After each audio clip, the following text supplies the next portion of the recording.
Hi everybody, and welcome to Observing with Webb on YouTube.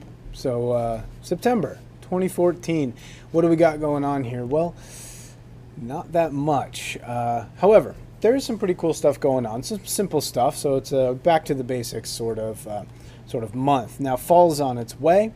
We've got it starting on the 22nd, and we've got Mars and Saturn off around sunset, off in the west, and then in the morning we can see Jupiter and Venus off in the east, and then we've got the moon kind of crossing in here and there. So really not much going on, but it's a good back to basics sort of month. So let's see what's going on, and let's just go through the month after I talk about the planets throughout the month. So let's look at planets. I told you Mars and Saturn are off in the southwest, or I said west, but southwest over here throughout the month. And if we take a look at that, let me zoom in. If Mars and Saturn are here in the southwest, as we go through the month, you'll notice that they tend to split apart a little bit, and it gets a little darker when you see them. But throughout the month, they're going to get closer and closer to the horizon, and they're going to be harder to see. So see if you can go out in the beginning of the month to actually check them out. So let me go back to September 1st. And let's go to sunrise, and let's look east to where the sun's coming up. And what you find is Venus and Jupiter. Now these are tough to see because, well, Venus is close to the sun, so it's super bright, and Jupiter is kind of on its way out. But what you'll notice is that as the month goes by, Venus gets closer and closer to the sun, Jupiter gets further away, and Jupiter actually gets easier to see. So we're getting into the point of the year where we can start observing Jupiter regularly, depending on how early you want to get up. But it's out there. You've got Jupiter and Venus off in the east. Let's go back to the first. And yeah, so basically they're out there all month. For Venus and Jupiter, you pretty much want to get out after 4:30 for Jupiter, and I'd say after 6 a.m. for Venus, or around 6 a.m., maybe even earlier, like 5:15, 5:30. It's going to be tough to see. You need very clear skies. And then if we go back to sunset on the first of the month, remember you see Mars and Saturn over here. Basically for them, you want to get out, let's say before 10 p.m., which is when they set. So after sunset, before 10 p.m. Yeah, I think that's pretty good for the planets. Let's talk about the events that are happening, which aren't really events, but to do that, let's check out the moon. That's pretty much what we base everything off of anyway. So on September 1st, you will see that Mars, Saturn, and the moon are all sort of in this little triangle here. And I think the moon's technically in Scorpio. But right over here, Saturn and Mars are in Libra. So they're both in there. But it'll be pretty cool to see. Now the next night, on the 2nd, the moon will be further away, but that's when it's going to be the first quarter moon. And as you know, with the first quarter moon, you can see it throughout the night, but only until about midnight when it sets. Let's go back. And then let's take a wider look, and let's see what the moon does. Okay, so if we're out at 9 p.m. and we look at the moon, and let's say we look at the moon each night, it gets fuller and fuller and fuller and more toward the east, further away from the sun from our perspective. Until the 8th, that's when we have the full moon. That's when the full moon is visible from sunset all the way to sunrise. Then really, again, nothing really goes on. Now what's going to happen is the moon, as you see, gets closer and closer to the sun. So like, even on September 11th, you'll see that you can't see it until about 9:30, 10 o'clock. And let's go forward all the way to the 15th, where you won't be able to see the moon until 12:30 at night. That's because it's in the third quarter phase, and the left half of it is lit up, and yeah, it's getting closer to the sun. This might be a cool time to look, because not only will you see the moon, you'll be able to see Orion and Taurus. Auriga and Gemini might be too dim for a half-lit moon, but check it out. So that's the 15th, it's right around Taurus, and on the 16th, it's basically in Orion. Now, what's going to happen is, now let me set this up. The moon is getting closer to the sun, so it's going to get more visible in the morning. And if we were to look in the morning, we'd see Jupiter over here. The moon will be up there. So what you'll see is that it gets closer and closer to Jupiter until the 20th, when it is the closest. So just get out in the morning after 4 a.m. and look east and find a very thin crescent moon, something like that. A very thin crescent moon, and then Jupiter will be up and to the left, about 5 degrees. It's about half a fist width. And yeah, it's a good time to check out Jupiter. If you're having trouble finding Jupiter in general, find the moon, which is easier to find, on the 20th, and you'll see Jupiter nearby.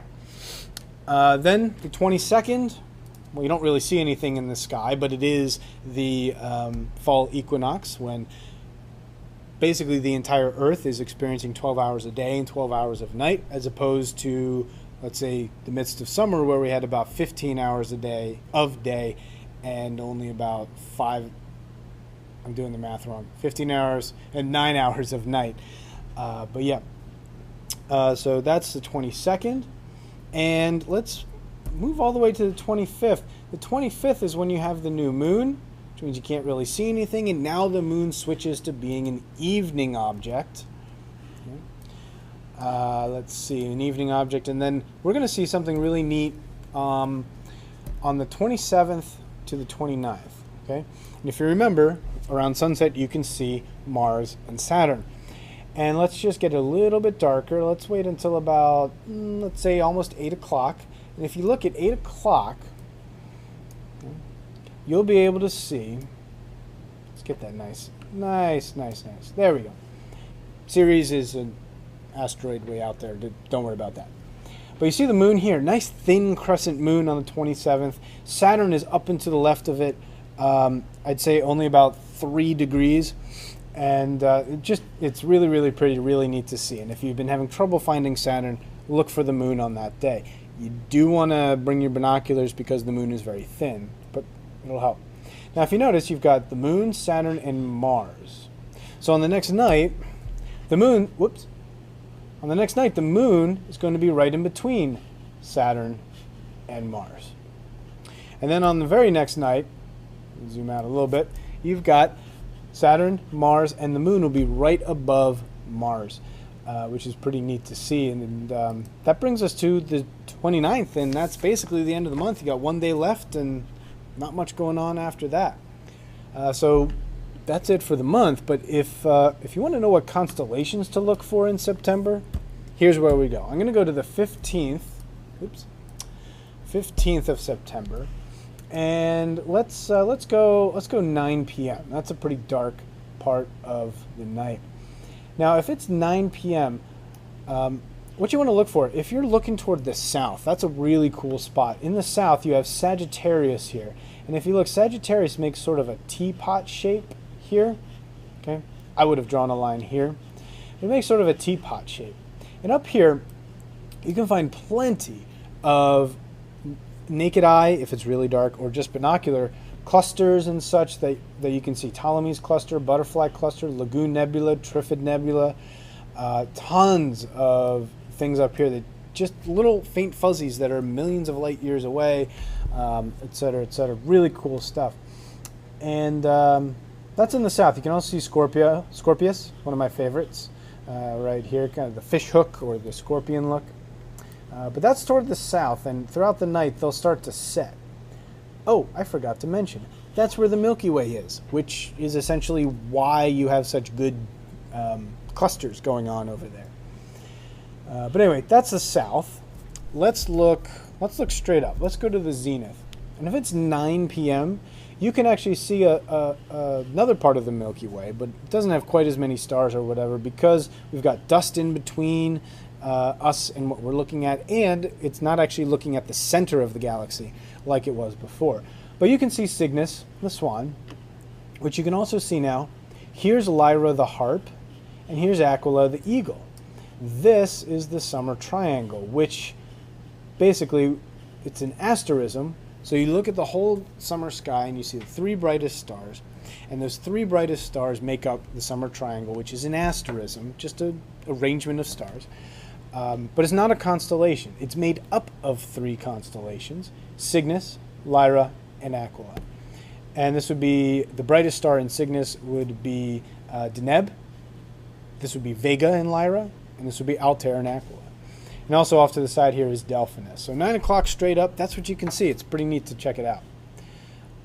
Also, let's say you wait a little bit longer. Let's say you're out there around midnight. If you're out there around midnight, you start seeing the fall constellations. Pegasus, which is this big square. Andromeda, which is these two curves coming off of Pegasus. And if you take a look up there, you can actually see the Andromeda galaxy. It's not going to look like that. It'll be really faint fuzzy out there, but still really cool to look at through binoculars. I think most people can see it through binoculars if they know where they're looking. Let's see, where was I going? Oh yeah, let's go out through the night. The zenith is right there. And if you're getting up super early in the morning, you're going to start seeing the end of the fall and the winter constellations. You can see Perseus up here, Taurus and Orion over here. Really good stuff that you will be able to see eventually. So yeah, I think that's about it for this month. I would highly encourage you to check out the summer triangle, as you won't have much time later to check it out. Summer triangle is good to see, and look for Pegasus and Andromeda. Those are the ones to see under normal people non-sleeping time. So yeah, again, I'd like to wish you very clear dark skies for the month of September.